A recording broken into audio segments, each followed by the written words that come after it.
Episodio 1. El nacimiento de un héroe. En la antigua Grecia, donde los dioses jugaban con los destinos de los mortales, nació un niño destinado a la grandeza. Teseo, hijo de Étra y del rey Egeo de Atenas, vino al mundo en Trecén, lejos de la ciudad que algún día gobernaría. Su nacimiento estuvo envuelto en misterio y profecía. Egeo, desesperado por un heredero, había consultado al oráculo de Delfos. Las crípticas palabras de la pitonisa lo llevaron a Trecén, donde el rey Piteo, interpretando el enigmático mensaje, hizo que su hija Étra se uniera a Egeo. Esa noche, se dice que no solo Egeo visitó el lecho de Étra, sino también Poseidón, el dios del mar, otorgando a Teseo un linaje tanto mortal como divino. Antes de partir hacia Atenas, Egeo escondió su espada y sandalias bajo una enorme roca, instruyendo a Étra que, cuando su hijo fuera capaz de mover la piedra, lo enviara a Atenas con estos objetos como prueba de su linaje. Teseo creció en Trecén, criado por su madre y su abuelo, el sabio rey Piteo. Desde temprana edad, el joven mostró una fuerza y astucia inusuales. Sus juegos infantiles pronto se convirtieron en hazañas dignas de un semidios. Cazaba con destreza, superaba a los guerreros adultos en los juegos y mostraba una sabiduría más allá de sus años. A medida que crecía, los rumores de su posible origen divino se extendían. Algunos decían que era hijo de Poseidón, otros insistían en que Egeo era su padre. Teseo, intrigado por su propia identidad, pasaba horas contemplando la enorme roca que dominaba el paisaje de Trecén, como si intuyera el secreto que guardaba. Al cumplir los 16 años, Étra llevó a Teseo ante la roca y le reveló la verdad sobre su nacimiento. Le habló de Egeo, de Atenas y del desafío que su padre había dejado. Sin dudarlo, Teseo se acercó a la piedra. Los músculos del joven se tensaron, sus venas se marcaron por el esfuerzo, y con un grito que pareció sacudir la tierra misma, logró mover la roca. Debajo, tal como Egeo había prometido, yacían una espada de bronce finamente labrada y un par de sandalias. Al tomarlas, Teseo sintió el peso de su destino. Ya no era solo el niño de Trecén, era el heredero de Atenas, un príncipe con una misión. Étra, con lágrimas en los ojos, le contó a Teseo sobre la situación en Atenas, sobre los peligros que acechaban en el camino y sobre la responsabilidad que ahora recaía sobre sus hombros. Le ofreció un pasaje seguro por mar, pero Teseo, lleno de la arrogancia y el valor de la juventud, decidió hacer el viaje por tierra, siguiendo los pasos de su héroe, Heracles.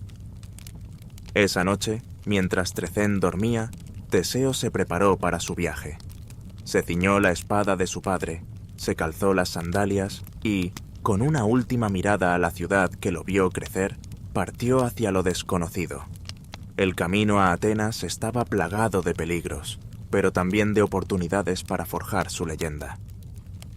Mientras avanzaba por senderos solitarios y bosques oscuros, Teseo no podía imaginar las pruebas que le esperaban. El istmo de Corinto, infestado de bandidos y monstruos, sería su primera gran prueba. Pero en su corazón ardía el fuego de un héroe, y en su mente resonaban las historias de grandes hazañas que su abuelo le había contado.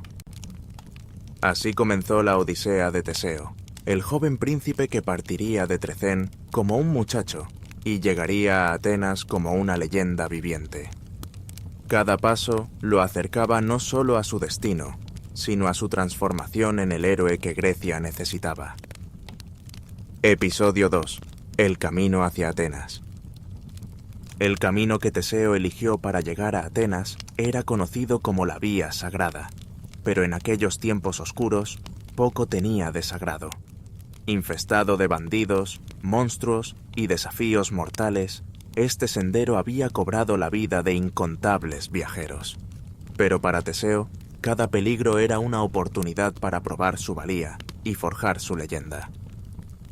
Su primera prueba llegó en las afueras de Epidauro, donde se encontró con Perifetes, conocido como el portador de la maza. Este gigantesco bandido, hijo deforme de Hefesto, usaba una maza de bronce para aplastar los cráneos de los viajeros desprevenidos. Teseo, lejos de huir, enfrentó al monstruoso ser.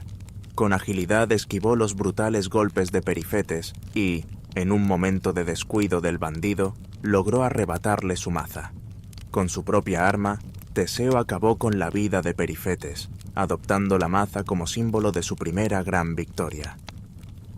Apenas repuesto de este encuentro, Teseo se adentró en el istmo de Corinto, donde le esperaba Sinis, el doblador de pinos. Este cruel bandido tenía por costumbre atar a sus víctimas entre dos pinos doblados, para luego soltarlos y despedazar a los desafortunados. Con astucia, Teseo fingió no comprender el método de Sinis, logrando que el propio bandido hiciera una demostración. En un giro inesperado, Teseo liberó los árboles, dando a Sinis una muestra de su propia medicina. La fama de Teseo comenzaba a extenderse, pero sus desafíos estaban lejos de terminar. En los bosques de Cromión se enfrentó a la cerda de Cromión, una bestia monstruosa que aterrorizaba la región. Muchos héroes habían intentado cazarla sin éxito, pero Teseo, combinando fuerza y estrategia, logró acorralar a la bestia y darle muerte, liberando a la región de su azote. Cada victoria aumentaba la confianza de Teseo, pero también lo hacía más consciente de la responsabilidad que conllevaba su creciente poder. No era solo un joven en busca de aventuras, se estaba convirtiendo en un protector de los débiles, un campeón de la justicia. Su siguiente encuentro fue quizás el más peligroso hasta ese momento. En las rocas Estironias, un paso estrecho y traicionero en el camino a Mégara, habitaba Estirón. Este bandido obligaba a los viajeros a lavarle los pies al borde de un precipicio, solo para patearlos al mar, donde una gigantesca tortuga los devoraba. Teseo, al llegar al paso, aceptó la orden de Estirón, pero cuando el bandido se disponía a patearlo, el joven héroe se anticipó y con un rápido movimiento arrojó a Estirón por el acantilado, liberando el camino de su amenaza. Pero fue su enfrentamiento con Procusto, el estirador, lo que demostró no solo la fuerza de Teseo, sino también su ingenio y sentido de la justicia poética. Procusto era un posadero con una cama especial. Si sus huéspedes eran demasiado cortos, los estiraba hasta que encajaran. Si eran demasiado largos, amputaba sus extremidades. Teseo, haciéndose pasar por un viajero cansado, logró que Procusto se acostara en su propia cama, dándole una probada de su terrible invención. Con cada victoria, la leyenda de Teseo crecía. Los caminos se volvían más seguros, y el nombre del joven héroe se susurraba con admiración y esperanza. Pero Teseo no se dejaba llevar por la vanidad. Cada desafío lo había enseñado no solo sobre sus propias capacidades, sino también sobre la responsabilidad que conllevaba su poder. Finalmente, tras semanas de viaje y múltiples peligros, Teseo divisó las murallas de Atenas en la distancia. La ciudad de su padre se alzaba majestuosa, pero el joven héroe sabía que dentro de sus muros le esperaban desafíos aún mayores. Su corazón latía con anticipación y temor. ¿Cómo lo recibiría su padre? ¿Estaría a la altura de las expectativas de una ciudad que ni siquiera lo conocía? Con la espada de Egeo en su cinto, la maza de Perifetes en su mano y las sandalias de su padre en sus pies, Teseo se acercó a las puertas de Atenas. El polvo del camino cubría su cuerpo, pero sus ojos brillaban con la determinación de un héroe probado. Estaba listo para reclamar su herencia y enfrentar su destino. Lo que Teseo no sabía era que en Atenas le esperaba no solo el reencuentro con su padre, sino también una prueba que desafiaría todo lo que había aprendido hasta ese momento. El toro de Maratón y la sombra del Minotauro se cernían sobre su futuro, pero por ahora el joven héroe se permitió un momento de satisfacción. Había sobrevivido al camino hacia Atenas, y con cada paso se había acercado más a convertirse en la leyenda que estaba destinado a ser. Episodio 2: El laberinto y el Minotauro. Teseo llegó a Atenas no como un príncipe, sino como un desconocido cubierto del polvo del camino. Su plan era observar y aprender antes de rebelarse. Sin embargo, el destino tenía otros planes. En un banquete en el palacio, al que Teseo asistió de incógnito, Medea, la nueva esposa de Egeo, reconoció la amenaza que este joven representaba para sus ambiciones. Convenció a Egeo de que el recién llegado era un espía y debía ser eliminado. Egeo, sin saber que estaba condenando a su propio hijo, ofreció a Teseo una copa de vino envenenado. En el último momento, Teseo desenvainó la espada de su padre para cortar un trozo de carne. Egeo reconoció el arma y, en un instante de horrible claridad, golpeó la copa de las manos de su hijo. El reencuentro fue emotivo, pero breve, pues una sombra oscura se cernía sobre Atenas. El rey Minos de Creta, poderoso y vengativo, exigía un tributo terrible: 7 jóvenes y 7 doncellas para ser sacrificados al Minotauro, la bestia medio hombre medio toro que habitaba en el laberinto de Cnosos. Este tributo era el precio que Atenas pagaba por la muerte del hijo de Minos años atrás. Teseo, incapaz de soportar tal injusticia, se ofreció como uno de los tributos, jurando acabar con el monstruo y liberar a Atenas de su yugo. Egeo suplicó a su hijo que no fuera, pero la determinación de Teseo era inquebrantable. Acordaron que, si Teseo tenía éxito, cambiaría las velas negras de su barco por unas blancas en su regreso. El viaje a Creta fue tenso, cargado de miedo y desesperación. Los jóvenes atenienses, conscientes de su probable destino, lloraban y se lamentaban. Pero Teseo irradiaba una confianza inquebrantable que poco a poco fue inspirando a sus compañeros. Al llegar a Creta, la belleza y opulencia del palacio de Minos contrastaban con el horror que ocultaba. El rey, impresionado por la valentía de Teseo, le ofreció la oportunidad de salvarse si admitía la supremacía de Creta sobre Atenas. Teseo, orgulloso, rechazó la oferta, ganándose el respeto de Minos y el corazón de su hija, Ariadna. La princesa, enamorada del joven héroe y horrorizada por los sacrificios, decidió ayudarlo. Le entregó un ovillo de hilo mágico y una espada, instruyéndole sobre cómo usar el hilo para no perderse en el laberinto. Esa noche, mientras Creta dormía, Teseo y los otros 13 jóvenes fueron conducidos a la entrada del laberinto. El laberinto de Dédalo era una maravilla arquitectónica, un lugar donde la realidad se distorsionaba. Pasillos que parecían rectos de pronto giraban sobre sí mismos, escaleras que subían de repente bajaban, y sombras cobraban vida para confundir a los incautos. Pero Teseo, guiado por el hilo de Ariadna, avanzó con determinación. El rugido del Minotauro resonaba en las paredes, haciendo temblar hasta las piedras mismas. Cuanto más se adentraba Teseo, más fuerte se hacía el olor a sangre y muerte. Finalmente, en el corazón del laberinto, Teseo se enfrentó a la bestia. El Minotauro era una visión de pesadilla, el cuerpo de un hombre gigantesco, coronado por la cabeza de un toro, con ojos inyectados en sangre y aliento que olía a carne podrida. El combate fue feroz. La fuerza bruta del monstruo chocaba contra la agilidad y estrategia del héroe. La espada de Teseo brillaba en la penumbra, buscando un punto débil mientras esquivaba las embestidas de la criatura. Varias veces Teseo fue arrojado contra las paredes, sintiendo cómo sus huesos crujían bajo el impacto. El Minotauro, enfurecido por la resistencia del héroe, cargaba con cada vez más furia. En un momento crítico, cuando parecía que la bestia iba a empalarlo con sus cuernos, Teseo realizó una maniobra desesperada.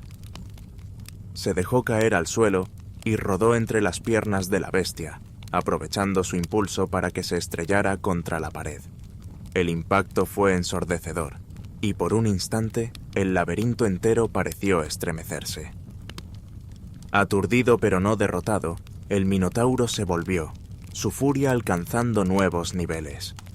Teseo, Consciente de que no podría mantener este ritmo por mucho más tiempo, buscó desesperadamente una ventaja. Fue entonces cuando notó una grieta en el suelo, producto del impacto anterior. Con una estrategia formándose en su mente, Teseo comenzó a retroceder, provocando al Minotauro para que lo persiguiera. La bestia, cegada por la rabia, cargó una vez más. En el último segundo, Teseo saltó a un lado, y el Minotauro, incapaz de detenerse, tropezó con la grieta. Aprovechando el desequilibrio momentáneo del monstruo, Teseo saltó sobre su espalda, aferrándose a sus cuernos. El Minotauro se sacudió violentamente, tratando de quitarse al héroe de encima. En medio de esta lucha frenética, Teseo logró posicionar su espada, y con un grito que resonó por todo el laberinto, la clavó profundamente en la base del cuello de la bestia. El rugido de agonía del Minotauro se mezcló con el grito de triunfo de Teseo. La bestia se tambaleó, su sangre tiñendo el suelo del laberinto, antes de desplomarse finalmente. El silencio que siguió fue ensordecedor.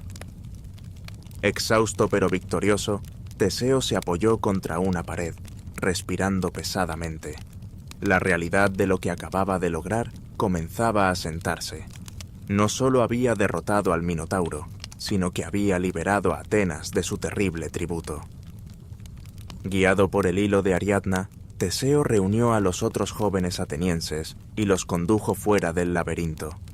Emergieron bajo la luz de la luna, donde Ariadna los esperaba ansiosamente. La alegría del reencuentro fue inmensa, pero sabían que debían actuar rápidamente antes de que la alarma se diera en el palacio. Teseo, Ariadna y los jóvenes atenienses se apresuraron hacia el puerto, donde su barco los esperaba. En la confusión y la oscuridad de la noche, lograron zarpar antes de que las fuerzas de Minos pudieran detenerlos. Mientras navegaban lejos de Creta, Teseo se sentía dividido. Por un lado, la euforia de la victoria y la libertad. Por otro, la incertidumbre del futuro. Ariadna, que había abandonado todo por él, lo miraba con una mezcla de amor y temor. Los jóvenes atenienses, aún procesando su milagrosa salvación, alternaban entre celebraciones y silencios contemplativos. El viaje de regreso a Atenas estuvo lleno de emociones encontradas y decisiones difíciles. En la isla de Naxos, donde se detuvieron para descansar, ocurrió algo que cambiaría el curso de la historia. Teseo, atormentado por visiones y lo que él creía eran mensajes de los dioses, tomó una decisión que lo perseguiría por el resto de su vida. Abandonó a Ariadna en la isla mientras dormía. Las razones detrás de esta acción han sido debatidas por siglos. Algunos dicen que fue por cobardía, otros que fue por una orden divina, y otros más que fue para proteger a Ariadna de un destino aún peor en Atenas. Sea cual fuere la verdad, este acto marcaría a Teseo para siempre, añadiendo una capa de complejidad y tragedia a su leyenda heroica. Con el corazón pesado pero con su misión cumplida, Teseo continuó su viaje hacia Atenas.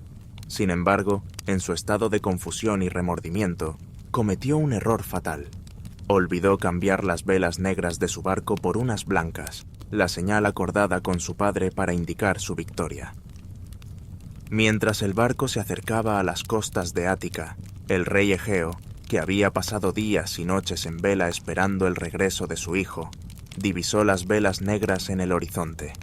Consumido por el dolor, creyendo que su único hijo había perecido, Egeo se arrojó al mar desde lo alto de un acantilado, dando su nombre para siempre a esas aguas, el mar Egeo. Teseo llegó a Atenas como un héroe, pero también como el nuevo rey, coronado por la tragedia. Su triunfo sobre el Minotauro se mezcló con el dolor por la pérdida de su padre y el peso de sus propias acciones en Naxos. Este regreso agridulce marcó el inicio de una nueva era para Atenas y para Teseo. El joven héroe que había partido en busca de aventuras y reconocimiento, regresaba como un hombre, cargando no solo la responsabilidad de gobernar una ciudad-estado, sino también las consecuencias de sus decisiones. La derrota del Minotauro se convertiría en leyenda, un símbolo de la liberación de Atenas del yugo cretense y el establecimiento de la ciudad como una potencia emergente en el mundo griego. Pero para Teseo, sería solo el comienzo de un reinado lleno de desafíos, donde tendría que demostrar que era tan capaz de gobernar con sabiduría como de vencer monstruos con su fuerza.